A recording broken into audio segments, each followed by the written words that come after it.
Let me see how to get this to work. Hold on a minute. I'm going to share my screen. Yes, wait a minute. Share. And then I'm going to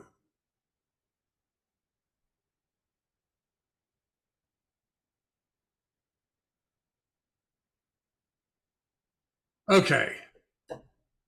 Can you all see that? Yes. All right, wait a minute. Let me move this thing around just a second. Okay. All right, well, I'm going to talk to you about remote viewing from a practical application point of view. I've been doing this for many years. I started in 1968 and developed a protocol which I've been using all over the world to do all sorts of things, solving crimes, finding archaeological sites. Stop thinking of it as psychic. Those are old-fashioned words. Think of it as non-local perception. It has to do with the fact that we have an aspect of ourselves. We are, in fact, the manifestation of that fundamental part. I would call it the eternal self. Others would call it, the religion would call it the soul. And if you attain and sustain intention-focused awareness, you can access this part of yourself. The use of non-local perception in an application setting is fundamentally an engineering problem involving a biocircuit. Remote viewing is not the end product. It's only a sensing technology useful for directing subsequent field work. Now, I need to be very clear with you all. I am entirely a data-based person. The only part of this that I care about is objectively verifiable information. So there's an enormous amount of nonsense about remote viewing that gets pushed about. So what we're going to deal with today is stuff that can be objectively verified and that can be demonstrated to work. If I may interrupt, so Sure. it doesn't get too long with the translation. Sure. Ok, so, então hoje nós vamos falar sobre a aplicação num ponto de vista, nós vamos falar sobre o ponto de vista de aplicação. Eu tenho feito isso sobre muitos anos, desde 68, para todos os tipos de coisa, desde resolução de crimes, encontrar lugares arqueológicos. E, por favor, parem de pensar como algo psíquico, porque esse é um termo um pouco datado. Vamos pensar em termos de percepção não localizada, né? Que é um aspecto de nós mesmos que nós estamos, de fato, manifestando, né? E se você conseguir manter a sua atenção focada, né, numa... a gente pode falar em termos de, chamamos de o seu ser eterno ou de alma, mas trata-se de da atenção focada e a consciência, né, para fundamentalmente um problema, ele principalmente lida com informações e dados, né? Então, ele é uma pessoa extremamente baseada em números e informação fundamentada. Então, toda a informação ela é verificável. O que nós vamos lidar hoje é com coisas que podem ser objetivamente verificadas e podem ser demonstradas através desse trabalho. All right, I think that's it. If you can do it more shortly. No, you're doing very well. Thank you. It's a challenge, right. but thank you so much. Okay, well, to continue. As with any remote sensing technology, the principal difficulties are obtaining the best data to noise ratio possible, and then interpreting the data. Pode traduzir. Então tá.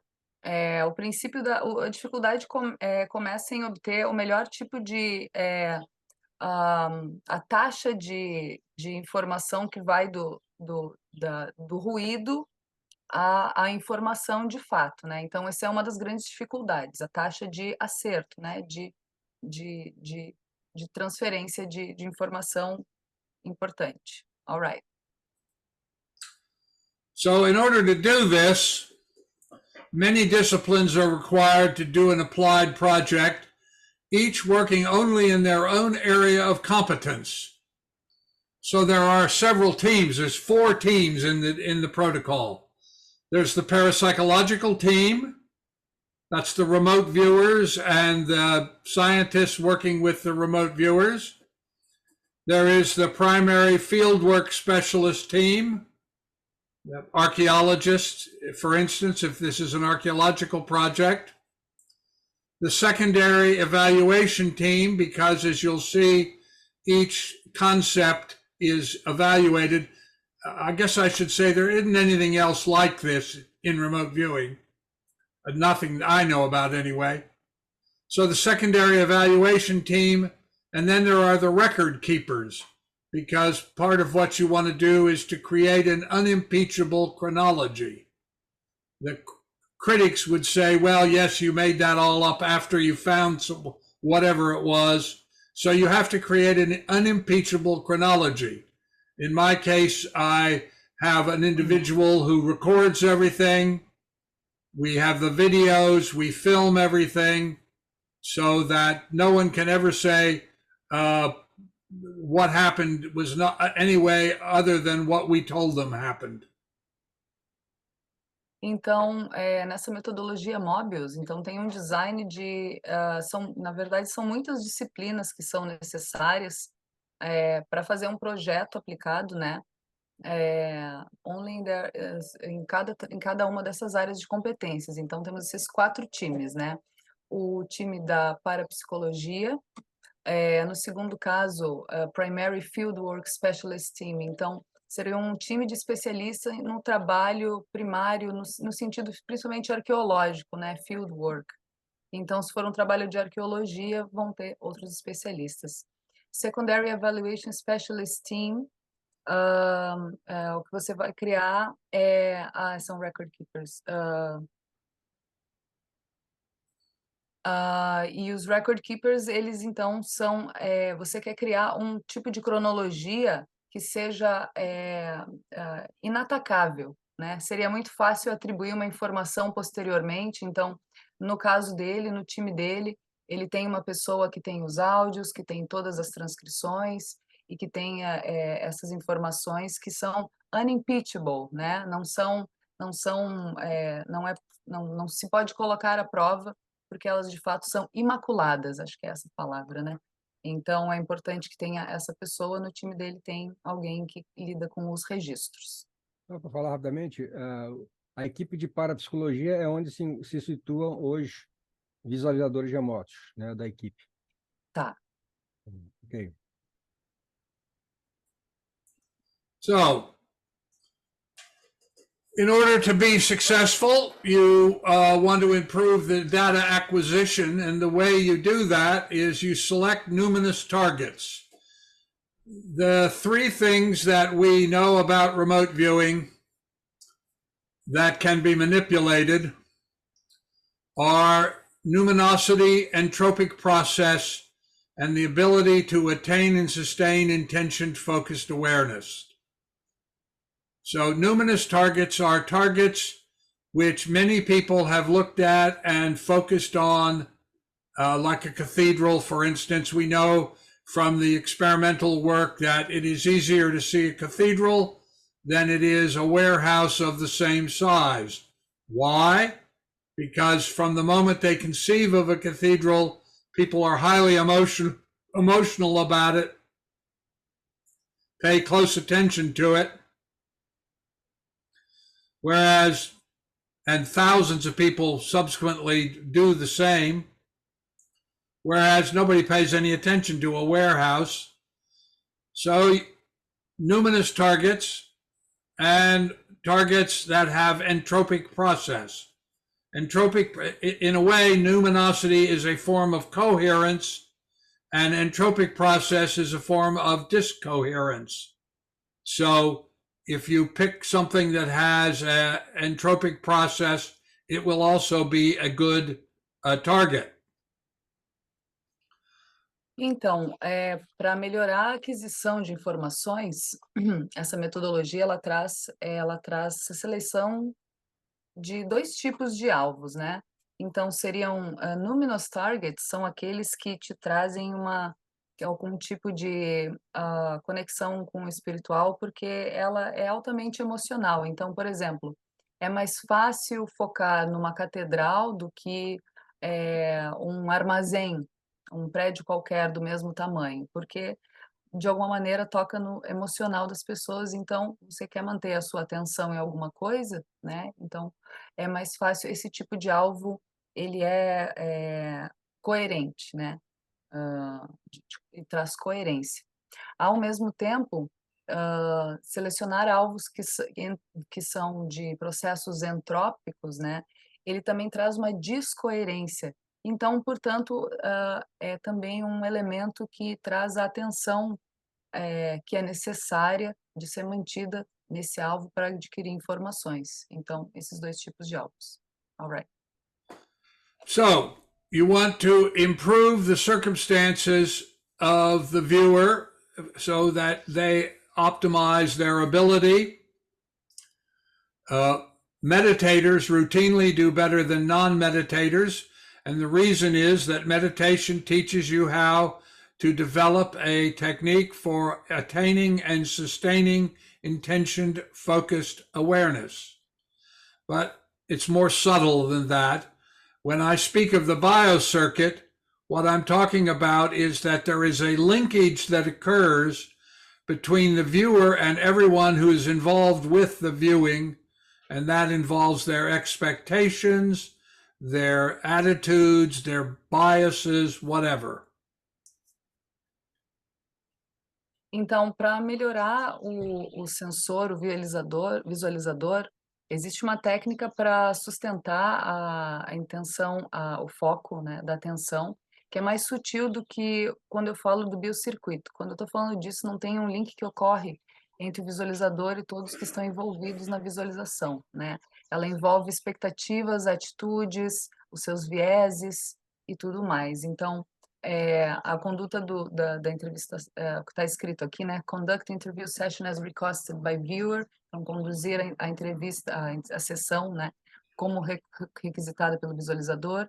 Eliminar todos os tipos de distrações analíticas e sensórias e utilizar visualizadores que, de alguma maneira, já são mestres na técnica, né? De segurar essa atenção, ou seja, meditadores são melhores que não meditadores. Então, o time dele, as pessoas, importante aqui, colocado a meditação e as artes marciais como atitudes que melhoram, né, a qualidade do visualizador.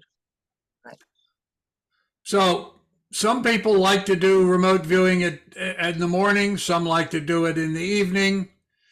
None of that should cause the researcher to have any problems. I conduct the interview sessions as requested by the viewer. So you find out when the person feels that they are most able to do the opening to non-local consciousness, and that's when you do the viewing. You want to also eliminate analytical or sensory distractions. So you set up an interview time where they're quiet, where nothing's going to interrupt them. There are no things that are causing particular kinds of stimulations. So you want to eliminate anything that will cause analytical or sensory distraction. Então, tem pessoas que gostam de visualizar mais pela manhã ou mais pela tarde, tem um resultado melhor. Então, ele faz de acordo com o horário das pessoas, de acordo com o visualizador, como ele quer, né? Então, ele está ainda nessa parte aqui comentando novamente que é muito importante eliminar qualquer tipo de distração analítica ou sensória e fazer de acordo com o melhor horário daquele visualizador. Alright? So you want to use viewers who have mastered a technical ability for holding intentioned, focused awareness. Meditation is the principal one, but also martial arts, interestingly enough. And you want to use more than one viewer. You use teams, typically 7 to 15, each of whom is independently employed. And they should have a range of perception sensibility. Some people are better at getting colors. Some people are better at getting shapes. Some people are whatever. So you work with people whose abilities you know. You put together a team and you build them so that they work consensually. Então, principalmente a meditação, né, meditar todos os dias, né, mas também, também tem a relação com as artes marciais. Então, é importante encontrar pessoas, visualizadores que tenham esse tipo de hábito, mas não só individualmente, trabalhar com times, né, de 7 a 15 pessoas, independentemente, trabalhando no mesmo alvo, né? E principalmente que esses visualizadores, eles devem ter uma ampla gama de habilidades, ou seja, algumas pessoas são melhores em observar sons, outras são melhores em observar cores ou formas, então é importante ter um time bem variado. Okay, here is how you establish an unimpeachable chronology. You have your prep work, whatever that requires. You do the remote viewing sessions. You do an analysis of the remote viewing sessions, and I'll get into that. You then notarize and vault or turn over to an independent third party a record of everything that has been done up to that point so that there is no question about the sequence of events. You then do the field work, and then you have experts assess the accuracy of what the remote viewers have said. Então, aqui está a cronologia para estabelecer que essa informação seja intocável. Establish an impeachable chronology, uma cronologia intocável, conforme alguém colocou aqui, agradeço, que envolve principalmente a preparação, né, a preparação para a sessão, depois a sessão em si, depois vem a análise e a análise e a formulação de hipóteses, passando depois para um trabalho de campo, e por último, essa avaliação, né, de precisão que é feita por um time, né? Então, ali naquela parte de analysis and hypothesis formulation, ali a coisa toda é formulada para que fique bem claro, para que após, então, vá para o trabalho de campo e seja analisado pelos especialistas. Então, ali naquela terceira parte é bem importante. Okay. So now you have collected the data in the interviews. You break it down into concepts. Each concept gets an alphanumeric designator. For instance, if you said, if the viewer said, the person you're looking for is a middle-aged man wearing a black vest, that would be middle-aged man wearing black vest. That's 5 concepts. Every concept would get a alphanumeric designator. So if it was the very first remote viewer, it would be R1:1, R1:2, R1:3, R1:4, R1:5. Each one of those would be independently evaluated. You're looking also at linguistic or word frequency, and all of this is what's used to guide the field work to develop the hypotheses that the field work will follow. A metodologia usa conceitos linguísticos. Ele está falando assim, se o alvo tem 5 características, cada uma dessas características vai corresponder a um caractere alfanumérico, né? Então você pode utilizar conceitos linguísticos,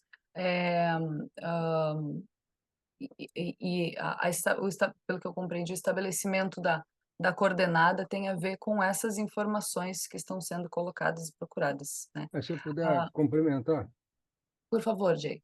ele falou de conceitos, por exemplo, ele falou, um visualizador percebeu, descreveu uma pessoa baixa de roupa preta, né? Então você tem 5 Isso. conceitos aí.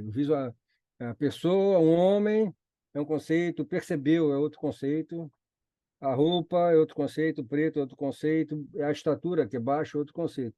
E esse visualizador vai receber um número, o visualizador 1, R de Remote Viewer, né? R1,1 é o primeiro conceito, R1,2 é o segundo conceito, R1,3. Aí ele vai criando isso, vai colocando tudo isso no banco de dados. Ele usa também a parte de linguística, aí ele faz essa análise de frequência de palavras, que eu, abrindo um parênteses, eu vi que é uma coisa que faz diferença em você avaliar o resultado da sua sessão também, né? Ok, é essa análise que é feita antes, para depois, com essa base de informações, é que vai orientar o trabalho de campo, para obter a verdade terrestre, a verdade, o que se quer encontrar com o apoio da visão remota. Essa é a ideia. Ok, pode prosseguir. Thank you. Perfect. Thank you, Jay. Okay, I don't know what any of that was about, but all right. I was just clarifying what you just said. Okay. Anyway, you do a statistical analysis of the probability of the location accuracy.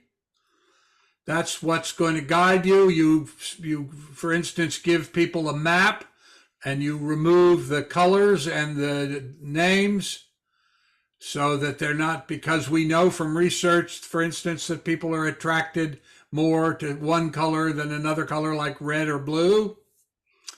So I'm going to show you that in how that actually works out in a minute.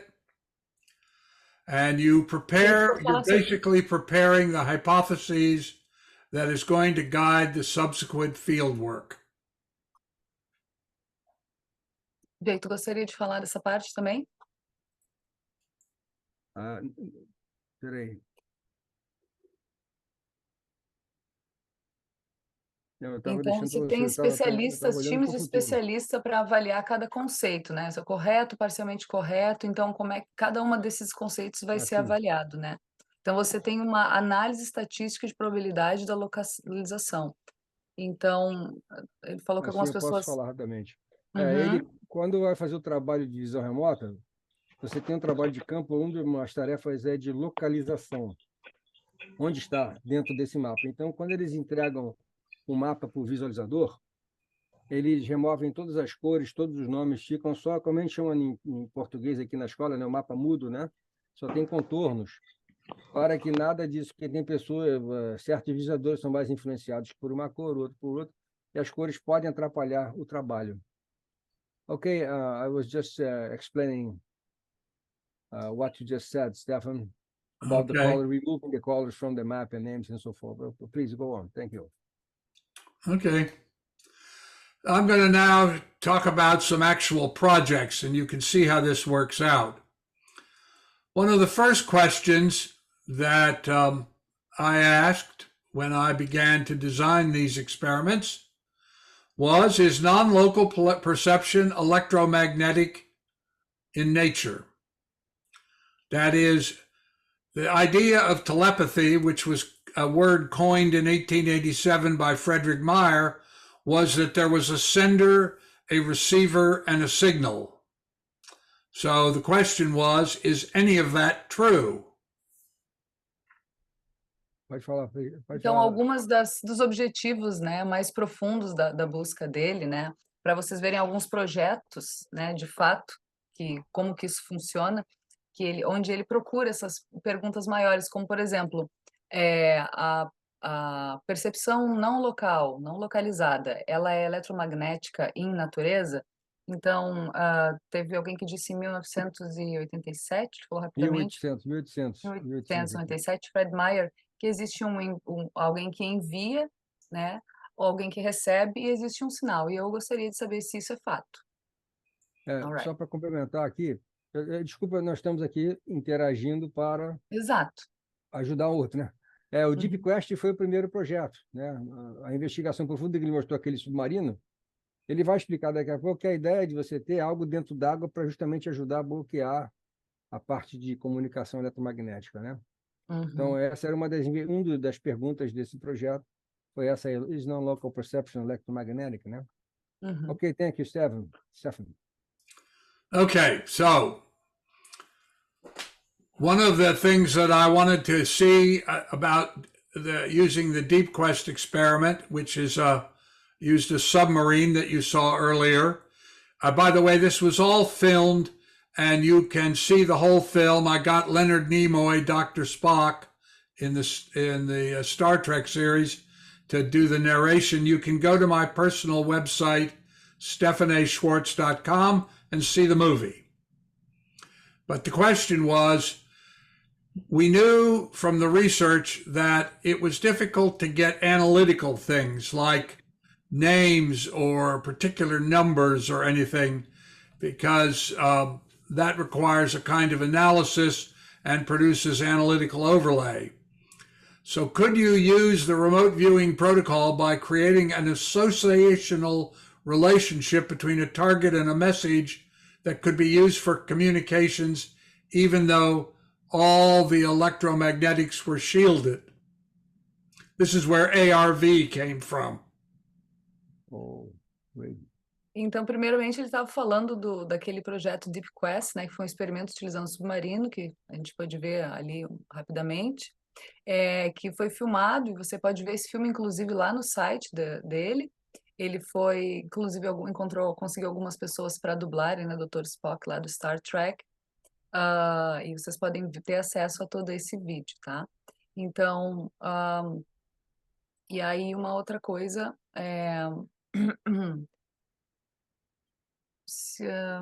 Pode ler o texto, pode ler o texto. acho que agora é a parte do texto, né? Could the Remote Viewing Protocol.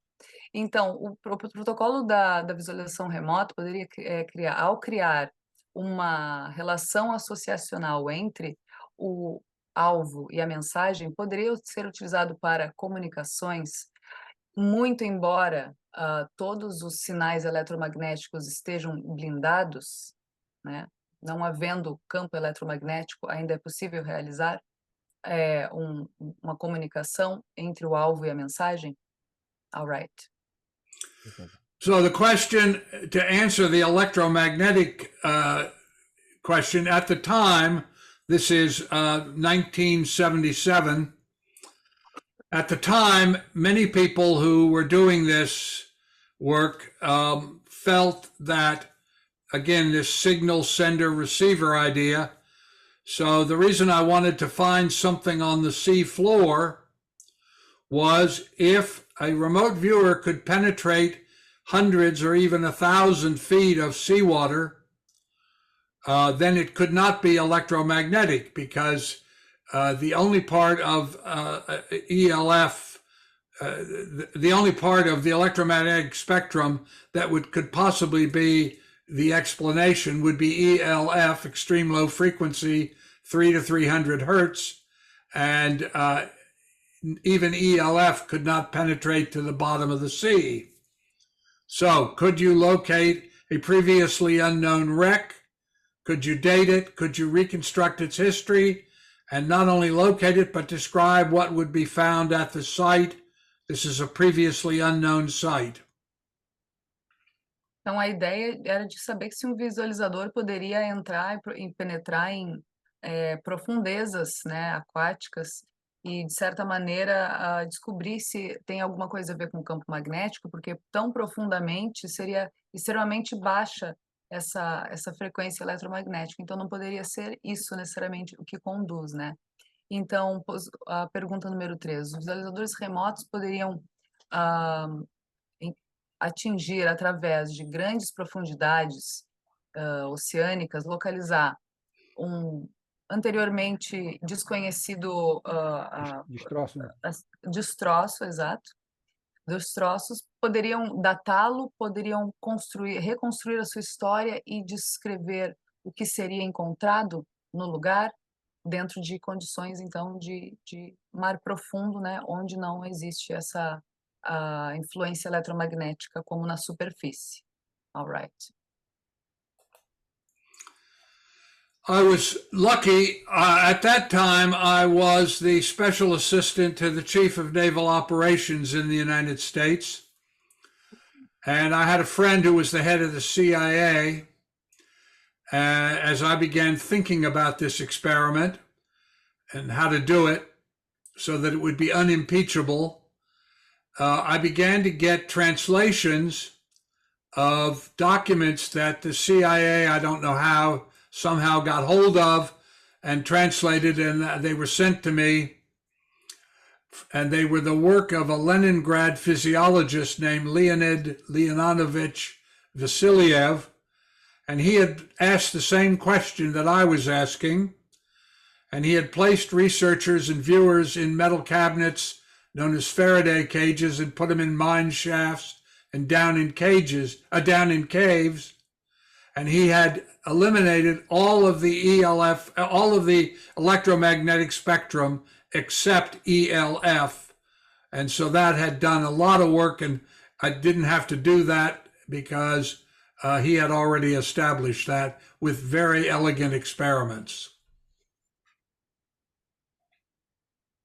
Então, para fazer esse tipo de experiência, na época ele foi até muito a posição profissional que ele estava no momento e pelas pessoas que ele conhecia, ele conseguiu ter acesso a alguns documentos da CIA, né? E não precisou ir realizar o experimento, porque ele já havia sido elegantemente realizado aqui pelas pessoas que lá na Rússia, em Leningrado, um fisiologista, Leonid Leonovich Vassiliev, ele então colocou esses pesquisadores nessas gabinetes, nessas caixas de metal, conhecidas como as gaiolas de Faraday, né? E também em cavernas e também explorou então os efeitos da distância, grandes distâncias, Ele vai falar tanto isso ainda, ele vai quanto falar isso ainda. 1.700 quilômetros, né? Então, nem mesmo a distância ou Ele vai falar ainda. tudo bem. Ele só... Essa parte ele não chegou aqui ainda, né? Então, muito elegantemente, alguém já havia conduzido um experimento com campo eletromagnético e ele não precisou e ter que fazer coisas do tipo. All right. Vasiliev had also explored whether distance made any difference. I had previously done in 1968, when I first created this and called it distant viewing, the term remote viewing was coined by Ingo Swann. It's a terrible term, by the way, because it has nothing to do with remote and has nothing to do with viewing. But in any case, I had called it distant viewing, and that's equally bad. And that was in 1968. And in 1968, when I had done this by getting people to describe where I was burying things in a grid, I discovered the distance didn't make any difference. But this was confirmed by Vasiliev, because he would ask people, he would put them down in the cave in the Faraday cage, and he would ask them to describe things that were as much as 1,700 kilometers away, and neither distance nor shielding against ultra short, or medium range wavelengths affected the quality of the perceptions, which were, as he reported them, significantly accurate. Então, como ele estava falando, também os efeitos da distância foram provados pelo Vassiliev, e na realidade ele já havia provado isso, né? Na década de 70, ele fez umas grades, né? Umas separações no quintal dele e mandou cartas para as pessoas. Então, já havia realizado esse experimento também de que a distância não afeta. Ele trouxe a questão do termo visão remota, né? Remote viewing, que foi um termo cunhado pelo Ingo Swann, que ele acha que não faz jus, porque não tem nada a ver nem com visão, nem com remoto, mas com uma percepção não local. Então, aqui no experimento do Vassiliev, então, a questão de que a distância também não importava, que ele já havia, por si mesmo, também, já desde a década de 70, comprovado que não existe interação nem pelo eletromagnético, o escudo eletromagnético, nem com relação à distância entre o alvo e o visualizador. Okay, just so everybody's clear, ELF, which was the only part of the electromagnetic spectrum that remained after Vasiliev had completed his work, is 3 to 300 hertz. A hertz is cycles per second, used to describe the cycle rate in radio electronics and audio electronic transmission. Então, permaneceu apenas o ELF, que vai de 3 a 300 Hz. O Hertz, então, são ciclos por segundo, né? Que são utilizados para descrever, ele está demonstrando que é eletromagnético, né? Então, é utilizado para descrever o ciclo, a taxa do ciclo, né? Em eletrônicos, em áudio,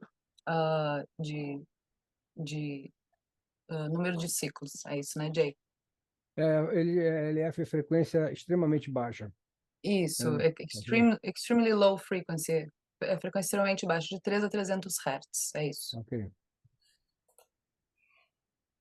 Thank you. So, whoa, wait a minute. I just did something I don't want to do. Hold on a minute. And I don't quite know how to get back. Wait a minute. I hit a button and it did something. It's okay, that happens. Yeah, okay, there we go. Tocou num botão ali e agora voltou, pessoal. Here we go.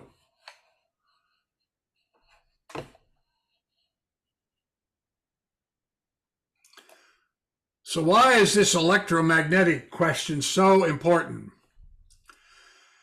And the answer was that it was shaping most of parapsychological research and most of the research in remote viewing. If you go back and look at the very early stuff, they're always talking about senders and signals and receivers.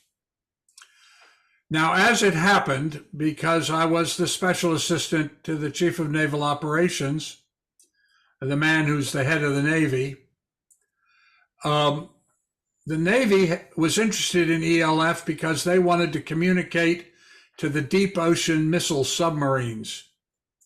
And they had spent $125 million figuring out exactly how deep ELF could go. But equally important, they figured out how much information any functionally reasonable transmission could transfer. And it turned out it really wasn't very much. So a single letter given an alphabet of 26 symbols requires 4.7 bits of information. So a 5-letter word needs around 24 bits. So a single visual observation requires about 100 bits of data, and a single geometric form requires about 60 bits. So I knew that if someone could describe first of all, locate a site and then describe it in detail, it couldn't possibly be electromagnetic because it was too many bits of information. Então, na época, a Marinha tinha interesse nesse tipo de informação e, como ele era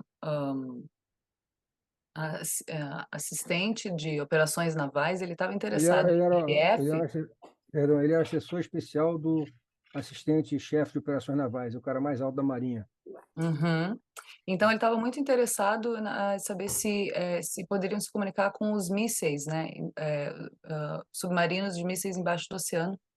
Então, era importante saber toda essa quantidade de informação aqui que não poderia se passar nessa taxa eletromagnética, porque seria extremamente baixo. Então, ele saberia que não é eletromagnético se a informação pudesse ser recebida, porque simplesmente existe muita informação e eletromagneticamente a taxa seria baixíssima, então não seria possível recuperar essa informação. Basicamente isso, né, Exatamente. Jay? Isso mesmo. So I put together a team of people to do this. And at the same time, I had just met Ingo Swan, who had come down to Los Angeles, where my laboratory was, what few people know is that of the SRI people, except for Russell Targ, they were all Scientologists, which is L. Ron Hubbard created religion.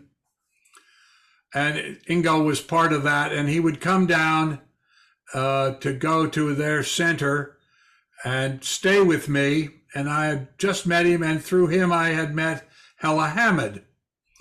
And so here they are as the day of the experiment. And we got ready to go. I was originally going to ask George McMullen and Alan Vaughn to be the on-site viewers. So you have some viewers that do the map work and description, and then you have other viewers who further refine it by literally going on the site, and in the case of an underground or an underwater site, dropping a buoy over the top of the site. Então, na época que ele estava juntando um time para fazer isso, ele conheceu o Ingo Swann, né, que foi lá para Los Angeles, onde ele tinha um laboratório. E tem muita gente que não sabe disso, mas o pessoal na RSI, ele, a não ser, exceto pelo Russell Targ, eles eram todos cientologistas, né? E o Ingo Swann também. Então, ele foi lá e ficou lá com ele. Então, eles estavam se preparando para trabalhar num lugar. E aí, eles, como é que é essa última parte, Jay? Então, eles tinham esses dois times que uma equipe faz o levantamento e a outra vai lá refinar. E se for um alvo que está sob a água, vai lá e botar uma sonda, alguma coisa assim. Aqui ele está mostrando que foi através do Ingo Swann que ele conheceu também a Hella Hamid, que foi outra, como se chama, outra cobaia do projeto do Instituto de Pesquisa de Stanford, né, o SRI, que o Stefan falou, Stanford Research Institute, que ficava na mesma cidade, fica na mesma cidade, que era o laboratório do próprio Stefan. E a Hella e o Ingo participaram do mesmo projeto, o Deep Quest. So at the last minute, the two people that I had originally intended to take out to sea with me, George McMullen and Alan Vaughn. Alan got the flu, and George couldn't come because of work he was doing. He was a manager of a car parts dealership in Canada. And so I asked Ingo and Hella to do it, and I asked Ed May to join me and do the interviews, because I had two purposes. One purpose was to see if they could locate an archaeological site on the seafloor, and the other was if I put people in the submarine at depth, and then I asked them to describe where people were hiding, that would also mean that it could not be electromagnetic. So here's Ed May. We recorded everything, of course. And the people hiding, I asked Russell Targ and Hal Puthoff to be the target people for a typical outbound target experiment. But shielded as they were, it could not be electromagnetic. Então, no dia que eles foram sair para o experimento, duas pessoas que ele queria levar não deu certo. Um ficou doente, outro teve uma gripe, outro não sei o quê.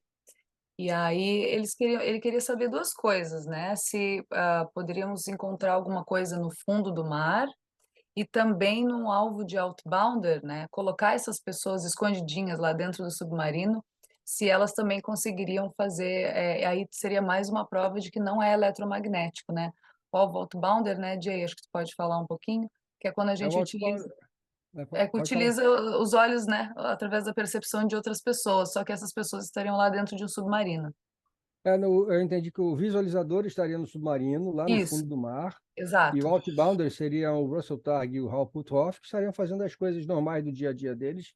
E naquela hora combinada, aquelas pessoas que estavam no submarino seriam encarregadas de descrever o cenário e o que o Hal e o Russell estariam fazendo naquele momento, né? Esse é o outbounder. Perfect. Okay, so this is the first associated remote viewing experiment. I had tried to do it years earlier with a submarine, but, you know, it's hard to get a submarine It's not something that you can just find anywhere. I had been offered this submarine by the University of California Institute of Marine and Coastal Studies, and to carry out this part of the experiment, they had arranged for me to have 3 days of this submarine. Absolutely amazing gift. And here are the results. This is the first one. This is Hella Hamid's remote viewing. She went down in the submarine with me and Ed, and at an appointed time, she described where Russell and Hal were. She said they're up on the edge of a cliff, and they're playing around in a tree. And here's the tree, and that's the cliff. Então, a primeira coisa muito difícil era conseguir. Foi a primeira vez que conseguiu se fazer um experimento como esse, mas é meio difícil conseguir submarino por aí, né, gente? Então, muito generosamente, a Universidade da Califórnia emprestou aí, acho que foi três dias, né? E foi simplesmente maravilhoso. Esse resultado aí da Hella, que ela estava falando de como é que era, que estavam brincando numa árvore, alguma coisa assim. Eles estavam É na beira escrito- de um precipício, Aham. brincando numa árvore, o Hall e o Russell. Quem estava no Exato. submarino foi a Hela, ele, o próprio Stefan, o Ed May também estava lá. Uhum. E esse foi o resultado da sessão. Eles estavam lá dentro do submarino, muito bom. Excellent. And here's Ingo Swan. He said they're hiding in a building that has multiple doors and big windows in it, the red tile floor, and in fact, they were hiding in a shopping mart that had exactly that description. So both viewers got a very strong hit, and that meant, this is the ARV2, that meant that it could not be electromagnetic. Então, foi essa segunda evidência de que não poderia ser eletromagnética, porque a partir dos resultados aqui do Ingelsson, ele disse que as pessoas estavam escondidas num lugar com a tijoleta vermelha e com grandes janelas, e de fato eles estavam dentro de um shopping, né? Pelo que eu entendi, esse local aqui. Tá ali, Então, o Mountain View Shopping, na Califórnia. uhum. Então, foi aí que foi provado mais uma vez que não é eletromagnético. Ok. All right, let's turn to the archaeology part of Deep Quest. Here you see me. I had an independent observer who kept all the records, as I had explained earlier about keeping all the records.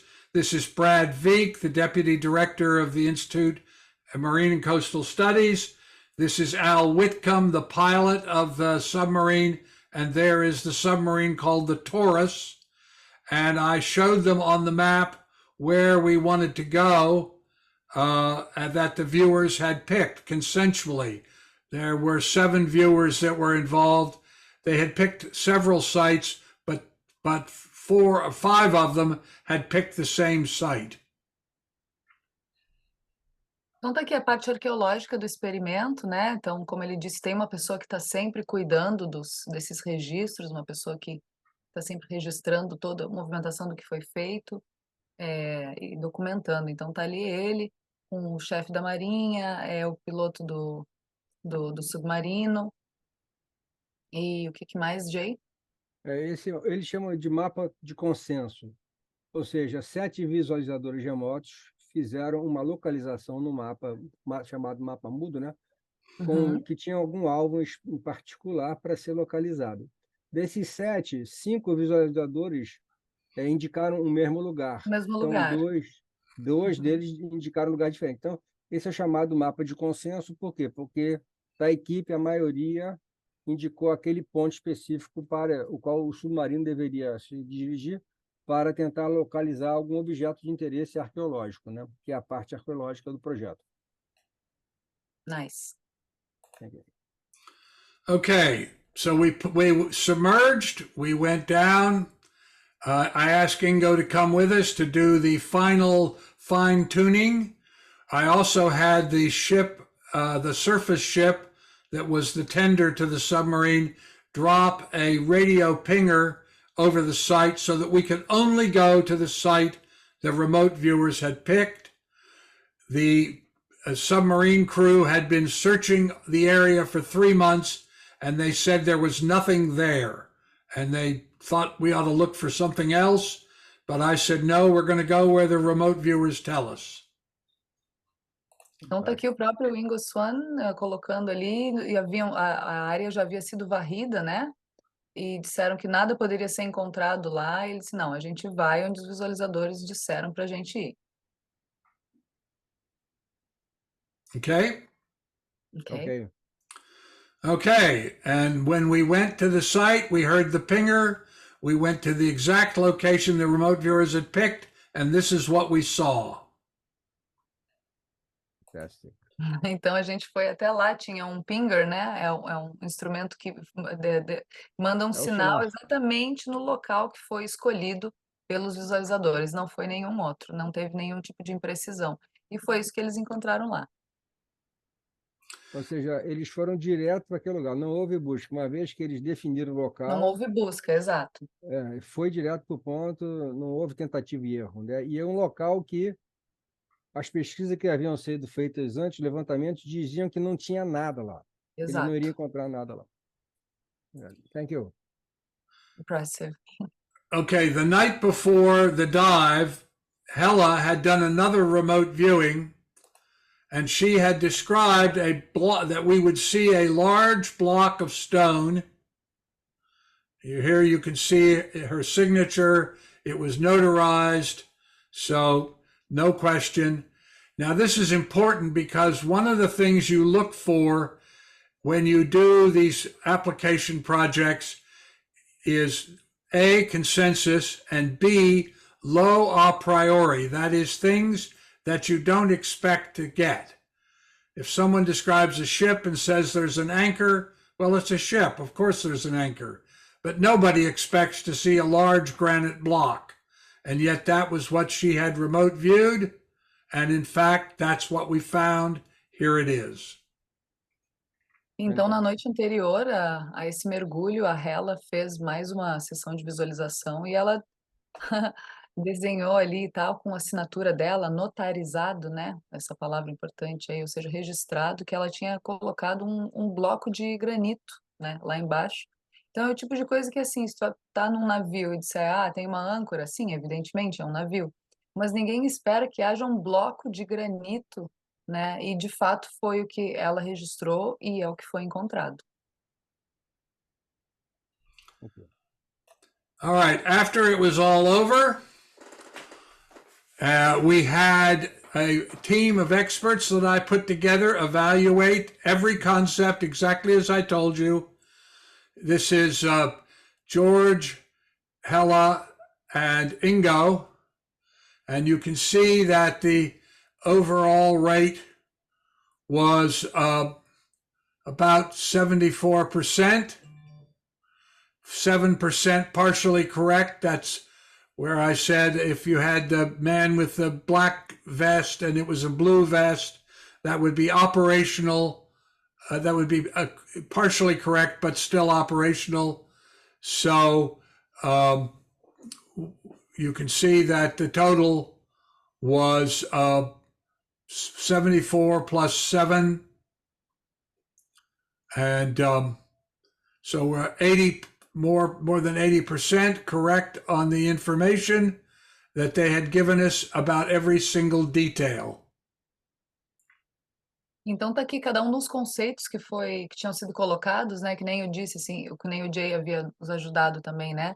Naquela frase, cada um dos conceitos foi avaliado para cada um dos visualizadores. Então deu um total ali de 74% de acerto correto, parcialmente correto, ele deu mais 7%. Então, por exemplo, se ele disse que a pessoa estava com um colete preto e o colete era azul, não está completamente correto, mas ainda é funcional esse tipo de informação. Então, o total de informação aqui, a porcentagem seria de 74 mais 87, mais de 80% de acerto para esse projeto Deep Quest. Bom. Bom demais. So 81% accuracy is fairly typical. Over the years, I've been doing this now for almost 60 years since I created these techniques. And we typically expect to see, just as we did with DeepQuest, about 7% was incorrect, about 12% couldn't be evaluated. But we expect to see between 75 and 90% be considered correct or partially correct, but operational. So this is a highly useful technique for finding things. And over all the years I've been doing this, the electronic parallel search for the thing never produced a result, but the remote viewing always produced the result. Então, o paralelo eletrônico para esse tipo de resultado dos eletrônicos, né, em 60 anos de que o Stefan vem estudando e desenvolvendo a técnica dele, aqui se prova que 81% de precisão já é o que se espera, né? Depois de tanto tempo trabalhando com isso, ele fala de 75 a 90% de precisão nas sessões de visualização remota e que nenhum aparelho eletrônico produz o mesmo tipo de exatidão nas informações. Então, provando que é, de fato, um método seguro, eficaz e preciso para fazer a localização do que quer que seja, né? Right. Okay, now let's turn to another project. This is the Alexandria project in Alexandria, Egypt. I was approached by two women historians who asked me, do you think it would be possible to locate the tomb of Alexander the Great? And could you find Cleopatra's palace, Mark Antony's palace, and the lighthouse of Pharos, one of the seven wonders of the ancient world? And I said, sure, if you get the funding, we'll see what happens. And they did. And so that's what this project was focused on. Então, o projeto Alexandria, na cidade de Alexandria, né? Ele foi abordado por 4 mulheres, né? Historiadoras, que perguntaram para ele se poderia localizar a tumba do Alexandre o Grande, né? O palácio da Cleópatra, do Marco Antônio, e também o farol, alguma coisa Farol de assim. Alexandria. Farol de Alexandria, né? E aí ele perguntou se era possível localizar. Eu disse sim, com certeza. Se tiver o financiamento, a gente vai aí dar uma olhada. Excelente. Yes. All right. Okay, here is the map that I sent out. Now you'll notice several things. One, all the colors have been removed. I make them into blueprints. And the other, each mark represents one viewer, and where they overlap, we call those consensus zones, and that's what we're looking for. And they are asked not only to locate it, but to describe what it will be found there when we go there, not only on the surface, but underneath the ground. So here's an example of that. And you see that this is a monument at a particular location where we found what I'm just going to show you. But you'll notice that the viewer put the gold and said there's a kind of bronze gold structure. You want to notice particularly the kind of the wings here, the hair, where the hair is, and where the breasts of the statue were. And that they said this is near the Alexander tomb. Então, primeiramente, o mapa tinha aparecido ali sem as cores, né? Então, tem os blueprints, que são uma planta baixa, e onde as linhas elas se sobrepunham, então, onde havia o consenso ali entre os visualizadores. Então, o que eles iriam encontrar lá, não só sob a superfície, mas abaixo dela, né? Então, tá aqui um dos resultados foi esse, né, da visualizadora. Não sei se foi visualizador ou visualizadora na realidade, né, mas foi esse o desenho. Inclusive com a cor dourada, trazendo alguma coisa aí de cobre ou ouro, também as proporções ali da estátua. Acho que é isso, né, Jay? É isso mesmo. É só para fazer um comentário muito rápido, né? O Uhum. pessoal nosso aqui que trabalha, faz visão remota conosco também consegue fazer coisas assim, viu? É verdade. É muito fera. Thank you, Stefan. Okay, I also had, I took two people with me, George McMullen and Hella Hammond. And before we went out to do this search, Hella had described for us an underground structure in great detail with these arches and with water underneath. And again, you can see this is the notary's mark, put in the wrong place, of course, but what can I tell you? Anyway, that's what she saw, and that's what we actually found. Então eu fui lá com tinha duas pessoas comigo, né? O George McMullen e a Hella Hamid. Então eles nos descreveram, aquele foi o desenho ali, foi da Hella, né? Descreveram uma estrutura subterrânea e aquele foi o desenho dela e à direita o que de fato eles encontraram. Acho que ela colocou alguma coisa no lugar errado, como é que foi, Jay? Não, foi o tabelião, né, o do cartório, Ah, para notarizar, ah, para fazer o registro de que aquela informação foi feita naquela data, não foi coisa depois de eles terem visto o alvo, né? A exato, ideia deles notarizarem tudo é para fazer, como é que é mesmo? Autenticação, né? Autenticar no cartório. autenticação, No exatamente. Hoje cartório. tem Para blockchain, né? garantir que aqueles documentos foram feitos na data que disseram que foram feitos, que teria sido antes de fazer a visita em campo, né? E aí ficou ali por E, cima do desenho, né? exato, aí o cara carimbou no lugar que não era para ter carimbado. That stamp, though. Yeah. Okay? Ok, thank you. Uhum. Ok. All right. To my surprise, the remote viewers located Cleopatra's Palace, Mark Antony's Palace, and the lighthouse underwater, which nobody expected, none of the archaeologists. And I wanted to dive in the eastern harbor of Alexandria to check what the remote viewers had said. But the University of Alexandria, who thought the whole thing was crazy, said, we don't think you should be allowed to do that until you can prove to us that this remote viewing business works. And I said, okay, so what do you want? They said, well, we know there's a buried city about 40 kilometers from the city, from Alexandria, and we want you to locate a building that we request, a particular form of building, and we want you to locate the city where it's buried, and we want you to locate this particular building.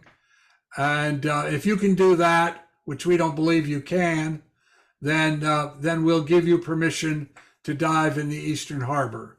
So here's the map they gave us, which was useless because the scale of the thing is too big.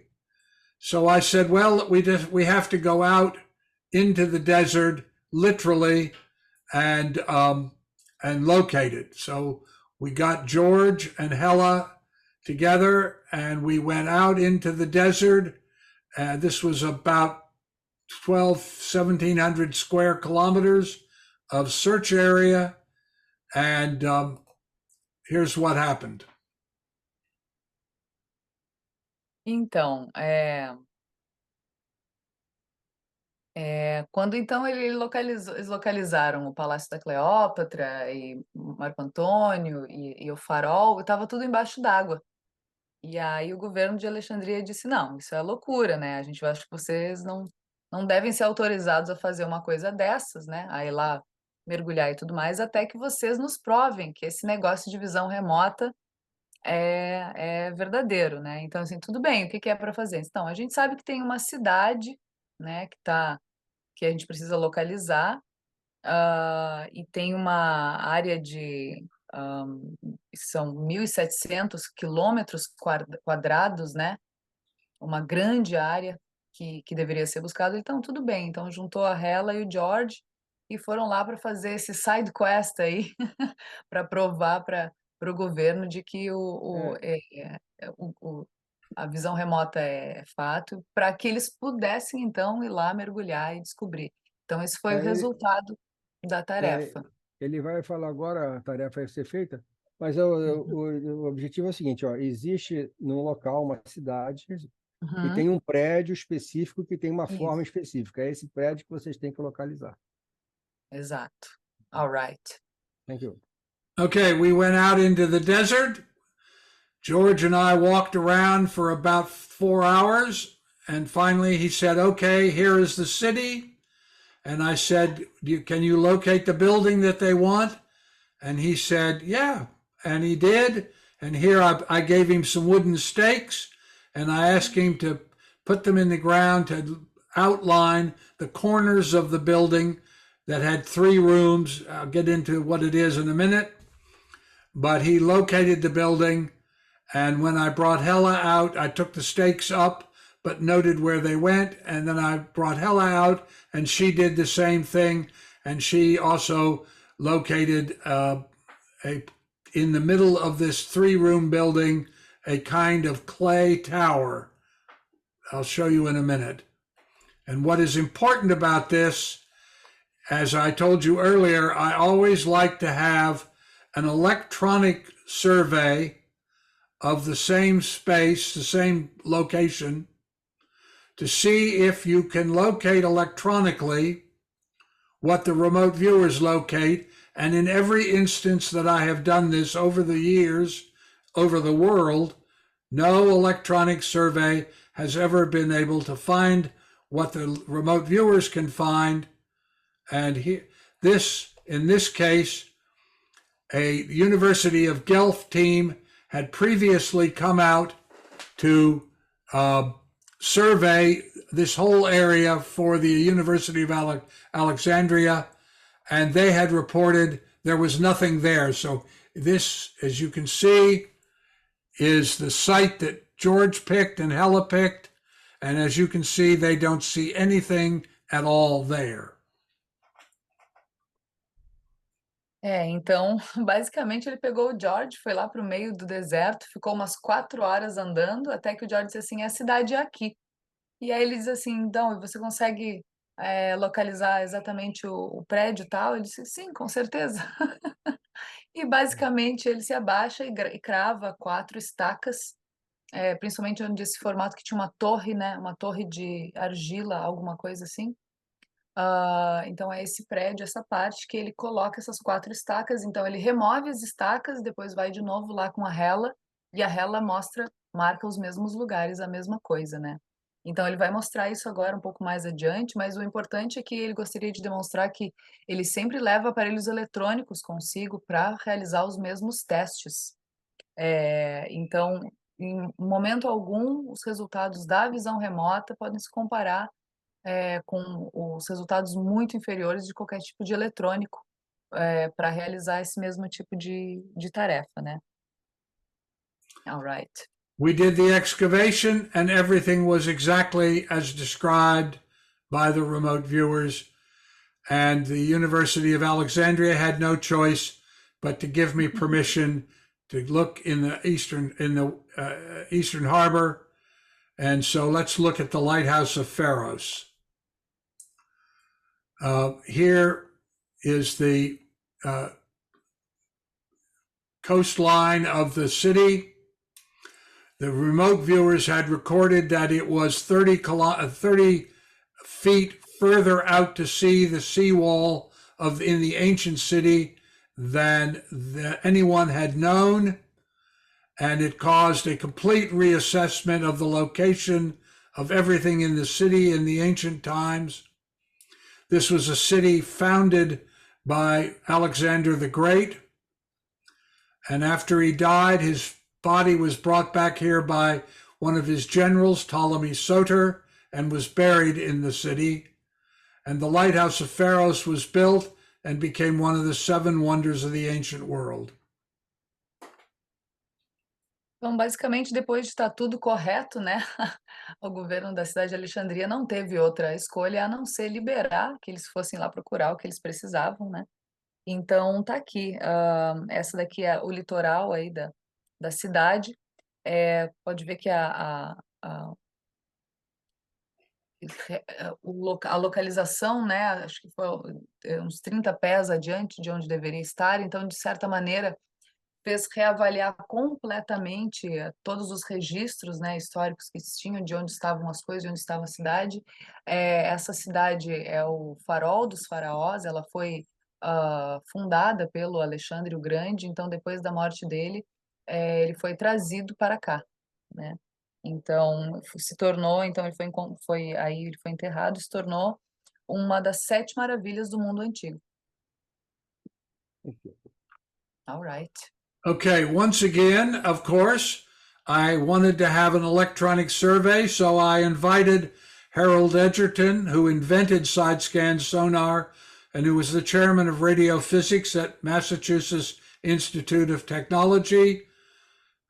I always use the very top people, and interestingly enough, very top people always agree. It's only the second and third tier people who are frightened about doing it. But he came over and he did a survey of the Eastern Harbor, and as he reported, he found nothing. Então ele sempre leva aí as pessoas, e as pessoas mais top, hein? Esse daqui era um chefe do MIT, né, O Jay? cara que ele inventou o sonar de visada lateral, que é usado hoje em dia regularmente para fazer mapas tridimensionais do Titanic e qualquer outros navios afundados, né? No fundo, destroços no fundo do mar. Esse camarada aí é quem inventou esse equipamento. A gente sabe que o Instituto de Tecnologia de Massachusetts é tecnologia de ponta, tudo vem de lá, né? Então ele gosta de sempre levar as pessoas mais top, tá? Para fazer as aferições, e de fato está aqui o resultado. Esse porto oriental, Eastern Harbor, né? O resultado foi que eles não encontraram nada, não apareceu nada ali no registro eletrônico. All right. And we dived exactly where the remote viewers told us. This is me diving, and this is the first picture ever taken of the Lighthouse of Pharos. Gente, não, isso é muito impressionante. This is very impressive. Yes. Então, basicamente, assim, não tem nada lá. Aí eles vão exatamente no local, não, como o Jay disse, não é tentativa e erro, né? Vê exatamente no local, é ele ali na foto, ele que está mergulhando, e exatamente no local é a primeira vez que é visto, então, o The Lighthouse of Pharaohs, é o farol, né, dos faraós. We went on to find Foi encontrado. Foi a primeira vez que foi encontrado, exato. Yes. we went on to find Cleopatra's palace, Pompey's pillar, and I believe the tomb of Alexander. But when we went to excavate, this is 1979. The students took over the embassy in Tehran, and the Egyptian government was very concerned that there might be a problem because we were digging under a mosque, the Mosque of Nebi Daniel. So they wouldn't let us continue. And as we were driving away, George said, well, don't worry, the bones aren't there anyway. And I said, well, where are they? And he said, the bones have been taken up to a monastery in the desert up near Cairo in 641, when the Muslims took over the city of Alexandria. A group of monks came down and got the bones because they also think the bones of John the Baptist are there, and took them up to their monastery. And we went up, and I said, well, how would I know the bones if I went up there and found them? And he said, oh, they're stained red because Mark Antony came in and he had his war cape, his Roman war cape, red Roman war cape, taken off and put around the body of the corpse of Alexander. And they didn't maintain it when the Christians took over the city, and water leaked in and it stained the bones red. And when we went up there, and they said, yes, we do have those bones. Yes, we got them exactly the way you describe. And I said, is there anything unusual about the bones? And he said, well, some of them are stained red. So I have been trying since 1980, 81 to get a DNA analysis of the bones, but the monks feel that they may be the bones of John the Baptist, so they won't let me do it. Pessoal. Então, basicamente, gente, isso foi em 79. Então, nesse momento, ele queria lá encontrar a tumba túmulo da Do Cleópatra, Alexandre, do Alexandre. do Alexandre, exato, né? E aí houve uma revolta lá no Teherã. Os estudantes invadiram, né? Alguma coisa aconteceu lá e o local que eles estavam mergulhando era embaixo de um monastério. Então, eles acharam que poderia dar algum problema, assim, não sei se religioso ou diplomático, de alguma maneira era para parar as explorações, né? E aí ele ficou super chateado, disse assim. E aí alguém disse, foi o George que disse para ele, né? Não, não te preocupa que os ossos não estão aí. E ele assim, mas como isso? Assim, não, no ano de 600 e alguma coisa, com uma invasão muçulmana, houve uma invasão e aí os monges acharam que foram até lá e retiraram esses ossos. Esses ossos eles foram encobertos por um manto vermelho, não foi bem mantido, houve um vazamento. Então esse tecido vermelho vazou e manchou os ossos de vermelho, né? Então esses ossos estão na posse lá dos monges, mas como eles entendem como a ossada, eles entendem como João Batista, né? A ossada de João Batista. Ele está tentando aí há muito tempo fazer algum teste de DNA, alguma coisa assim, para saber exatamente quem são esses ossos. Ele disse que então a informação era essa, que os ossos não estavam lá e que eles eram vermelhos. Então, em algum momento, ele conseguiu conversar com esses monges que não querem fazer o teste de DNA, e ele pergunta se tem alguma coisa diferente, anormal aí com esses ossos. Assim, alguns estão manchados de vermelho, né? Então, não se consegue fazer a amostra de DNA porque está sendo guardado, mas bate com toda a informação da visão remota, né? Acho que é isso, né, Jay? Isso mesmo. Bem impressionante. Impressionante. Thank you. Impressionante. Thank you. Okay, just very quickly, what was the accuracy rate? There were 13,346 concepts that were proffered by the viewers.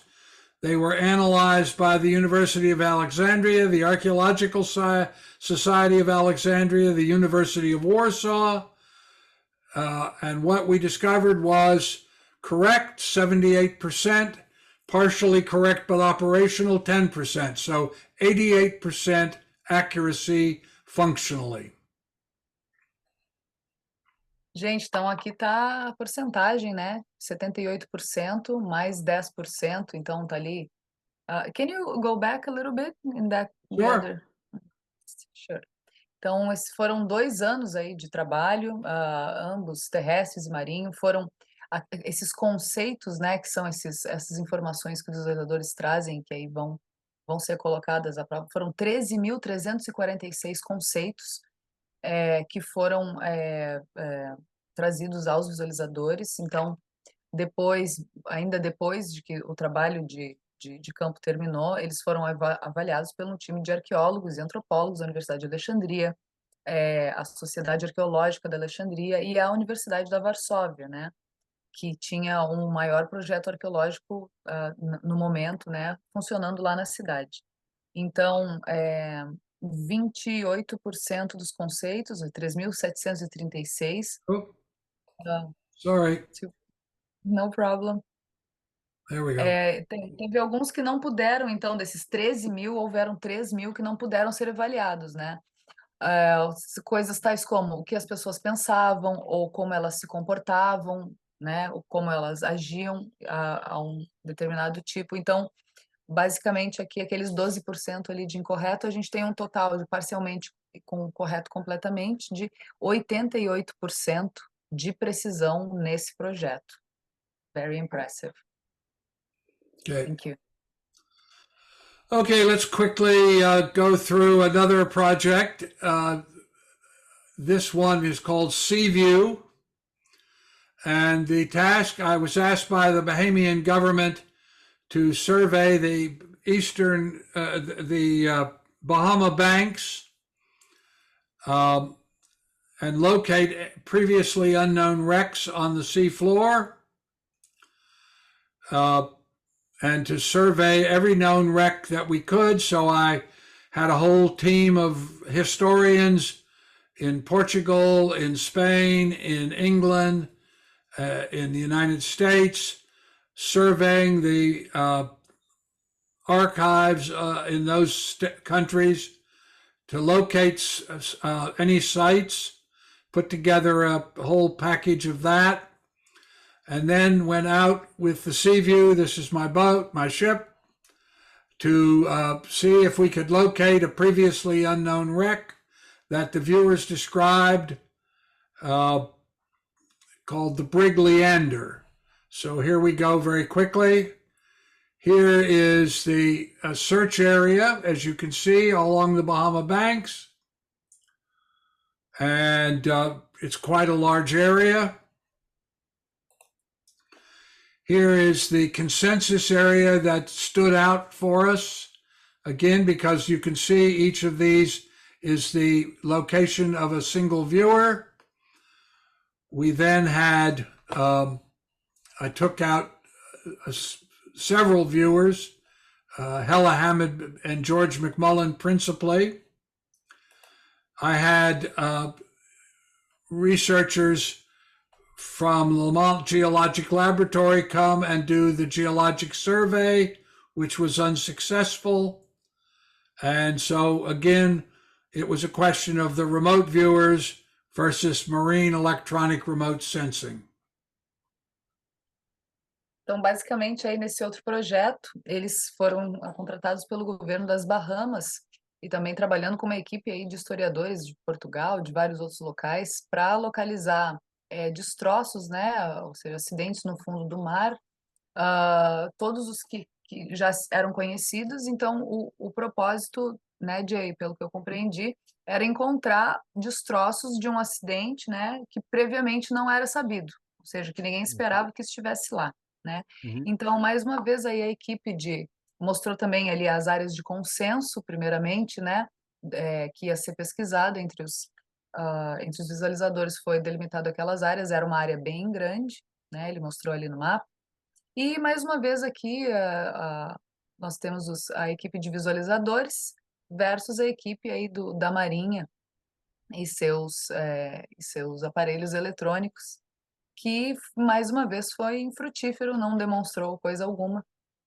E tá aí o pessoal, acho que meio triste aí que não teve o feedback que gostariam, eletronicamente, né? Então, vamos ver como é que foi com o pessoal, com os visualizadores. Thank you. Well, they located this area as the location of the Brig Leander, which when I first went down diving on it was very discouraging because, as you can see, there was nothing to see. And the electronic survey had found nothing. So could there actually be a ship here? Well, as it turned out, there could. And we went on to discover the Brig Leander and completely locate everything that they had described in the details that they had described. And I had Peter Throckmorton, the father of marine archaeology, who was at Nova University at that point, and he came out on the ship with us, and he validated and checked everything. Então, basicamente, eles encontraram, chegaram lá, ele não tinha nenhum resultado, né, dos eletrônicos, ele chegou lá e não ficou nem um pouco empolgado, né, quando viu aquela cena, porque seria possível que houvesse algum navio aqui, e de fato havia, o Brig Leander estava lá com todos os detalhes, conforme foi visualizado pelos visualizadores, né, e aí tá ali o pai da arqueologia da Marinha, né, que é o Marina. Throckmorton, da Universidade de... Não, esqueci o nome da universidade que ele estava naquele momento. Universidade Nova. Nova University, exato. E aí validou, então, e tudo que foi encontrado, né, a partir da visualização remota, sendo que mesmo empiricamente, quando eles foram lá, desceram lá, não havia nada, não parecia não haver nada, né, não estava muito promissor. Entretanto, eles foram capazes de localizar os destroços do navio e validaram. Ok. So this is then the post-fieldwork phase where we do analysis. Every concept's evaluated, just as you saw before. It's rated correct, partially correct, can't be evaluated. And the a priori generic criticism for reconstructed material is, well, if you ask about a ship, of course, they're going to describe certain things. But what you're looking for particularly are details of things that you would not expect to find. Here's an example. This is Michael Crichton, who is an author, famous author you may remember, who was one of my remote viewers and a very good one. And he said, it looks like railroad tracks with these parallel wooden beams, and here they are exactly as he described them. Então tá aqui alguns Sorry. detalhes que não teria como nem saber, né? Você vai falar alguma coisa, Jay? I would ask, just to confirm, Stefan, that you just said that Michael Crichton, the author of the Jurassic Park, was one of your remote viewers. Yes, Michael Crichton, who wrote Andromeda Okay. Strain and a number of other books and movies. Yes, he was one of my remote viewers. E Thank ele you. disse que era um dos bons ainda, né? Então, esse...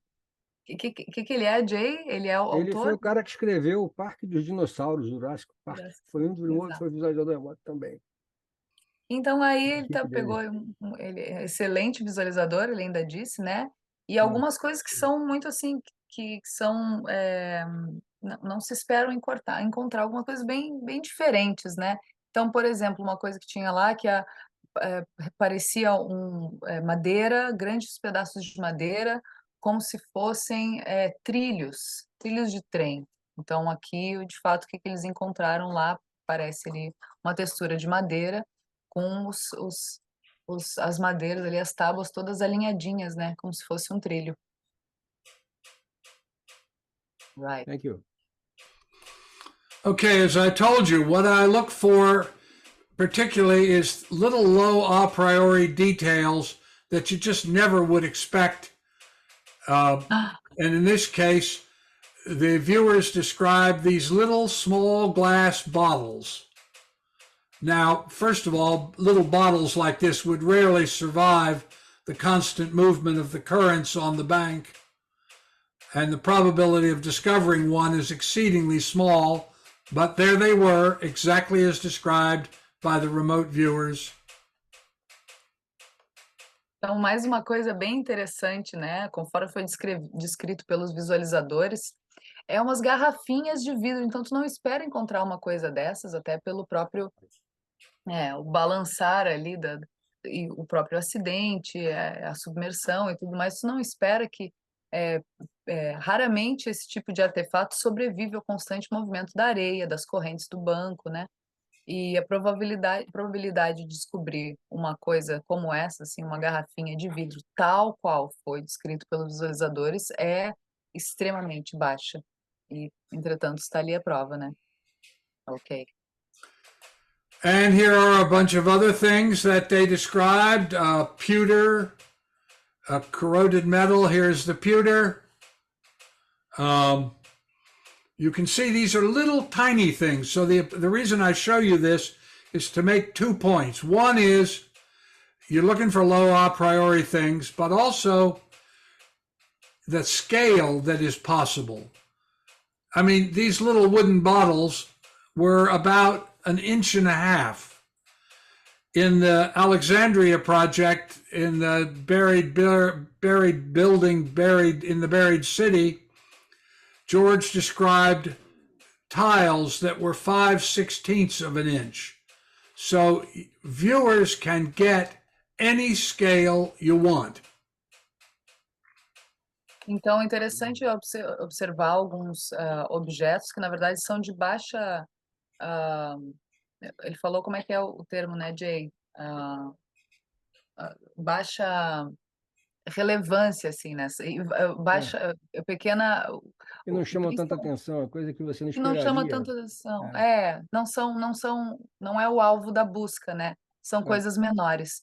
E, literalmente, falando em alvos menores, isso é para demonstrar que elementos, objetos muito pequenos, né, elementos do dia a dia, podem ser acessados. Então, escala de tamanho também não é nenhum tipo de obstáculo para visualização remota. Então, uma série de objetos muito pequenos, desimportantes de certa maneira, né? Não são importantes necessariamente, são objetos banais de uso do dia a dia, mas que, entretanto, foram reportados e aí estão. Tem ali uma polegada, né, de tamanho, tem ali uma régua para a gente ver. Então, poucos centímetros, entretanto, escala de tamanho não é nenhum fator de obstáculo para a visualização remota. Ok. All right, so once again, here's the hit rate. We expected, as usual, to see quite a lot. This was even better. 83% correct, 12% partially correct. That's 93% of the information that was provided by the remote viewers was correct. Simplesmente 93% de acerto, tá, pessoal? Entre correto e parcialmente correto. Então, espera-se sempre atingir esse tipo de resultado, mas 93% ele realmente achou que foi excessivamente, assim, foi bastante bem sucedido, né? Ok. Okay, let me skip through some things. Hold on.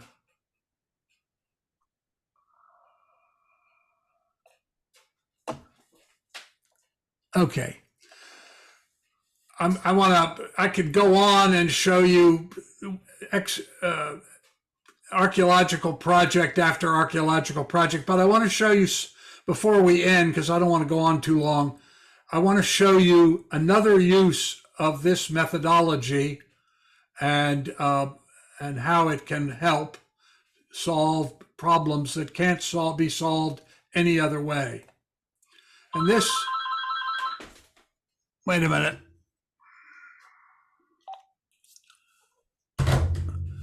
And this is Saddam Hussein.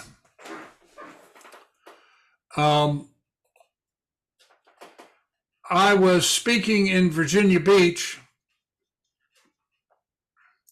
at a conference that was being held there. I wish this would just stay put. And during a break, this was a couple-day workshop. I wish that would freeze. Why does it keep moving around?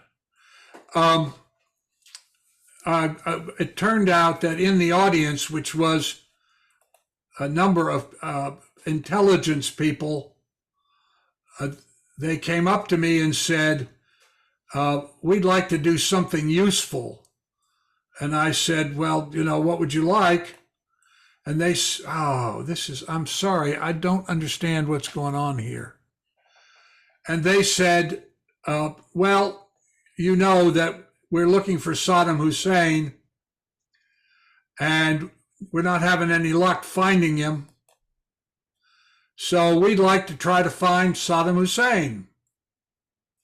And I said, okay, we'll give it a run. So there were 47 viewers who took part in this. Again, the unimpeachable chronology. It was double blind. Neither I nor the viewers nor anyone else in the United States knew the answers to the challenge when we did it on the 3rd of November, 2023. And I used the same protocol I always use. And there were two categories of impressions.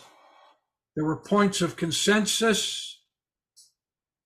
I don't understand what's going on.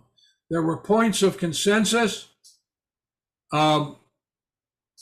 concerning his physical location, and also what are called low a priori probability things that nobody would expect or could know. I mean, if you remember back at that time, People thought of Saddam Hussein as very well dressed. He was a man who was reputed to only wear a shirt one time, very fussy in his personal appearance. And I do apologize. I don't know what's going on here. I'll take this time to translate a little bit. Yes, okay.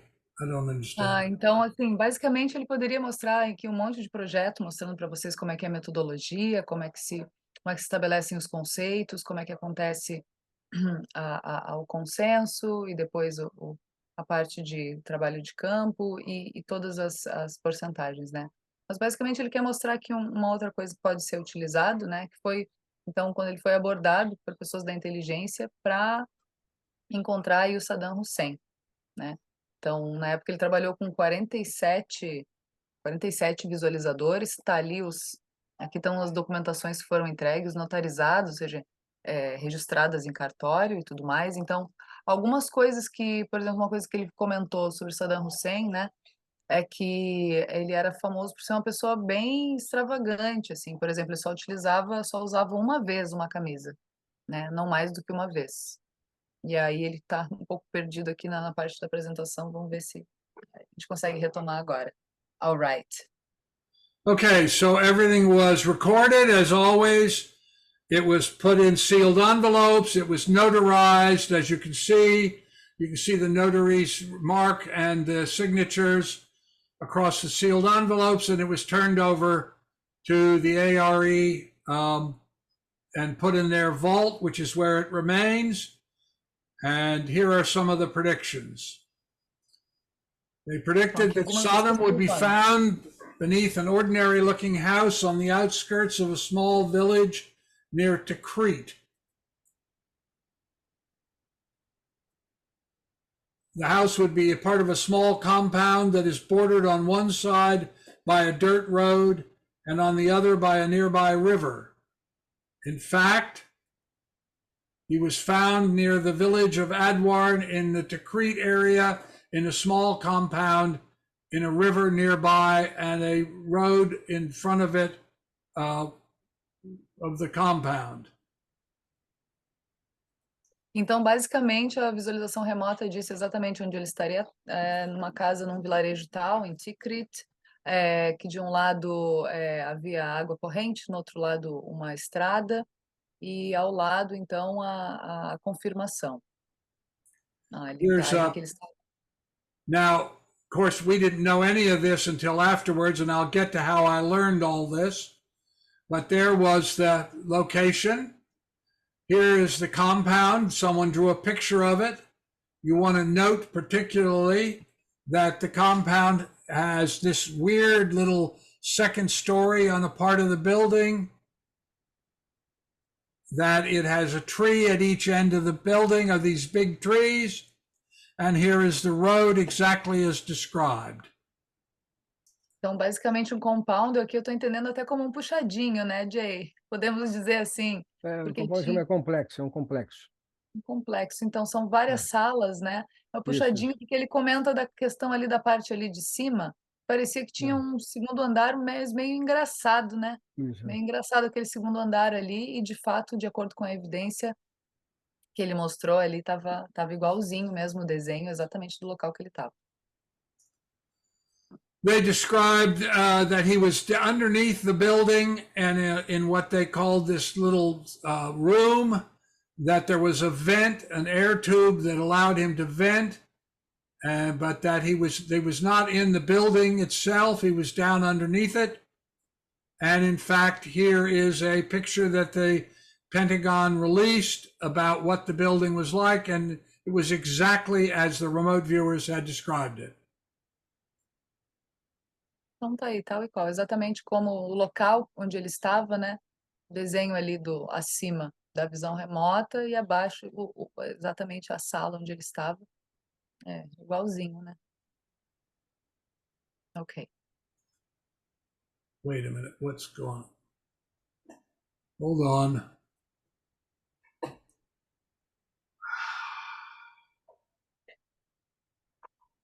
Oh my God, what is going on?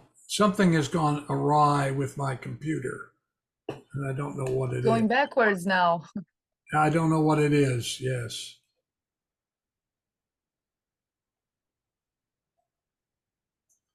Wait a minute. Let me just keep going. Yeah.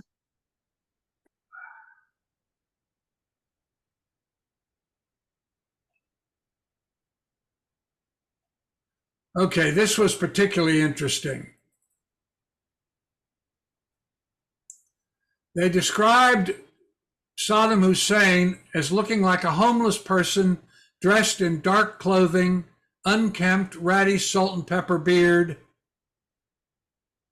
wild hair, and a disheveled appearance. Here is a picture taken literally the minute he was captured. Então tá aqui uma foto no minuto que ele foi capturado, né? De fato, toda aquela imagem pública que se tinha até então do Saddam Hussein, lá ali na visualização remota mostrou uma coisa bem diferente, né? Que ele parecia com uma pessoa sem teto, vestido em roupas escuras, a barba ali grisalha, né? E toda enrolada, Desgrenhada. com o cabelo doido também, e sim, uma aparência bem um pouco Desalinhada. desalinhada. Obrigada. Obrigada, Jay. Tá ali, Nós nos né? complementamos bem. É verdade, né, Jay? Acho que tá bom esse bate-bola aqui. É. Okay? Ok. Yes. They said that he would have a quantity of money with him in a box, and here is a picture of the box. And as you can see, all of these pictures were clearly taken the day he was captured by the troops that captured him. But there is the box of money. Nobody would have predicted that. I would have thought that he would have done what Idi Amin did, and that is gone to Saudi Arabia and paid off a bunch of money to somebody, and they'd have put him in a safe house. But no, that's not what he did. Então, ele achava que o Saddam teria ido para a Arábia Saudita, pagado um bom dinheiro para ficar lá num lugar a salvo, mas não foi o que aconteceu. De fato, uma das coisas que foi vista ali foi um monte de dinheiro, né? Um baú cheio de dinheiro. E como vocês podem ver pelas imagens, essas fotos foram tiradas no momento que a prisão estava acontecendo. Então, ninguém poderia pensar que o Saddam ia aparecer todo desalinhado, agarrado num monte de dinheiro, e ao invés de estar lá passando bem na Arábia Saudita, pagar, né, para ficar passando bem em algum lugar. All right. They said he would have only 2 or 3 supporters with him at the time of his discovery, and in fact, as reported in the New York Times, he had 2 people with him who were affiliated and when he was taken into custody. Então foi visto que ele teria só 2 ou 3 pessoas ajudando ele nesse tempo todo, né? E saiu lá no New York Times que de fato eles só encontraram ali eles encontraram 2 pessoas não identificadas, né? Afiliadas ao Saddam nesse local aí do exílio dele. They said that his attitude would be defiant, but he would not put up any resistance. In fact, he would be tired and dispirited. And General Ricardo Sanchez, the commander of U.S. forces, at a news conference in Baghdad, said he was a tired man, a man resigned to his fate. Então, a atitude dele seria uma postura desafiadora, né? Mas que ele não traria nenhuma, de fato, resistência. Na verdade, ele estaria bem cansado e com o seu espírito, assim, baixo, né? Quebrado. E a evidência ali do general que escreveu sobre que ele, dizendo que ele parecia um homem cansado e também um homem resignado com o seu destino.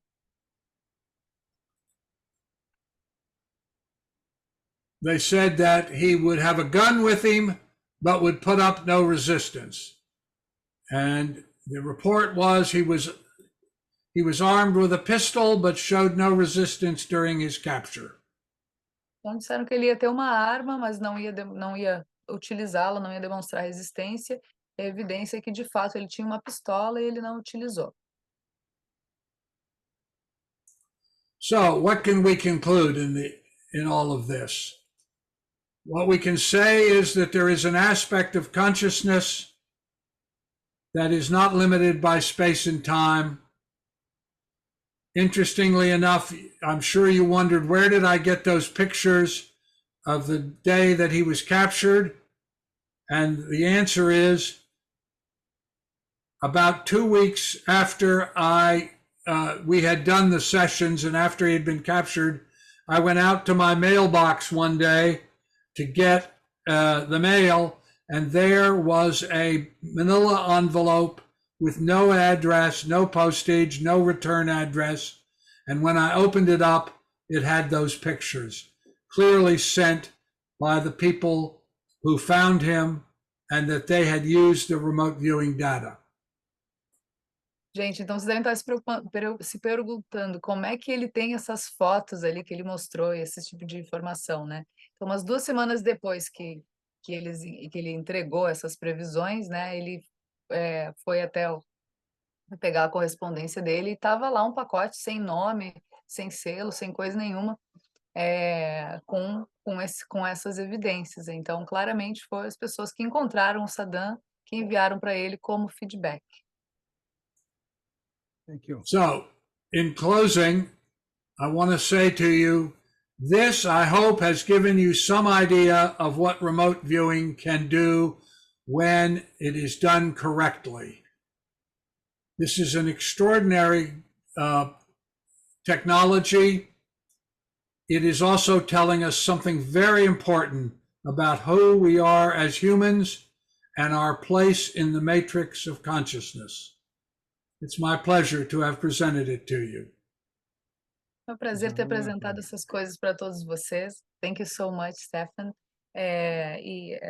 Basicamente, principalmente para demonstrar quem é o ser humano, né? Essa tecnologia humana. Como é que foi que ele disse, Jay? Se quiser ajudar a gente a complementar, mas basicamente mostrar um pouco do que a visão remota é capaz de fazer, se quando feita corretamente, e principalmente o potencial da tecnologia humana. Nessa matriz da nossa consciência universal, né, também. Matriz da nossa consciência universal, exatamente. Perfect. Okay. Thank you, Jay. Thank you, Stefan, so much. My pleasure. Stefan, it was a real treat to give to us today. It was wonderful, and lots of food for thoughts, and to help us to regain momentum, to internal momentum, to keep our business going, to keep the doing it as serious as possible, not giving much space or any space to guacamanga, whatever you can call that, any spiritual unsupported interpretation of it without producing reliable data. Remote viewing is to produce reliable, verifiable data, and that's what you showed today to us. Gave us full of lots of insights that will be very valuable for each and everyone who attend to this wonderful presentation. Thank you very much. We are in debt to you. It was a pleasure, real pleasure, to have you here today with us. Thank you. Pode traduzir, por favor. My pleasure. Thank you, my friend. Oh, Thank Jay, you, Rizal, for doing the translation. Thank you so much for helping me out as well. And Jay, thank you so much for helping us with the concepts. And Jay as our teacher, remote viewing teacher, and he's been able to explain, clarify a few things. And it's a lot of information. I hope I was accurate as the information you've shown us, because it's very, very impressive. It's very fascinating. I believe everyone is really got really impacted by the information and the numbers that you bring. I believe that's the thing that is the point that you're making here, that you are a man of information and data, and it was absolutely a pleasure having you here. Other than the data, your presence as well. Thank you. Yes. Okay. Bye-bye. Bye bye. Thank you. Bye bye. Thank you.